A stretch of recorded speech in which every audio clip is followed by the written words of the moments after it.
കള്ളനെന്നാരോപിച്ച് വാളയാറിൽ ആൾക്കൂട്ടം ഒരാളെ കൊലപ്പെടുത്തിയ കേസിൽ പ്രതികളുടെ ജാമ്യം റദ്ദാക്കണമെന്ന് ആവശ്യപ്പെട്ട് അന്വേഷണ സംഘം ഹൈക്കോടതിയിൽ ഹർജി നൽകി. കേസിൽ അറസ്റ്റിലായ 9 പ്രതികൾക്കും കഴിഞ്ഞയാഴ്ച ജാമ്യം നൽകിയിരുന്നു. ജാമ്യത്തിലിറങ്ങിയ പ്രതികൾ സാക്ഷികളെ സ്വാധീനിക്കാൻ സാധ്യതയുണ്ടെന്നാണ് അന്വേഷണ സംഘത്തിന്റെ വാദം.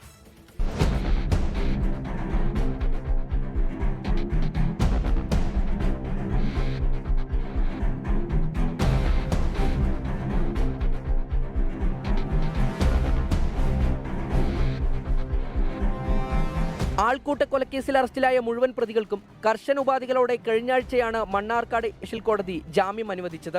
ഇത് എതിർത്താണ് ക്രൈംബ്രാഞ്ച് SIT സംഘം ഹൈക്കോടതിയിൽ ജാമ്യം റദ്ദാക്കണമെന്നാവശ്യപ്പെട്ട് ഹർജി നൽകിയിരിക്കുന്നത്. കേസിൽ നിർണായകമായ ഡിജിറ്റൽ തെളിവുകൾ ഉൾപ്പെടെ നശിപ്പിക്കപ്പെട്ടേക്കാമെന്നും പ്രതികൾ അതിർത്തി കടക്കാൻ സാധ്യതയുണ്ടെന്നും ഹർജിയിൽ പറയുന്നു. ഹർജി അടുത്ത ദിവസങ്ങളിലായി കോടതി പരിഗണിക്കും. ഡിസംബർ 17 വൈകിട്ടാണ് അട്ടപ്പള്ളത്ത് വെച്ച് ഛത്തീസ്ഗഡ് സ്വദേശി രാംനാരായണൻ ബാഗേൽ ആൾക്കൂട്ട മർദ്ദനത്തിനിരയായി കൊല്ലപ്പെട്ടത്. കേസിൽ ഇനിയും ഒട്ടേറെ പ്രതികളെ പിടികൂടാനുണ്ട്. പ്രതികൾക്കായി തമിഴ്നാട്ടിൽ ഉൾപ്പെടെ അന്വേഷണം നടത്തി വരികയാണ് SIT സംഘം. 24 പാലക്കാട്.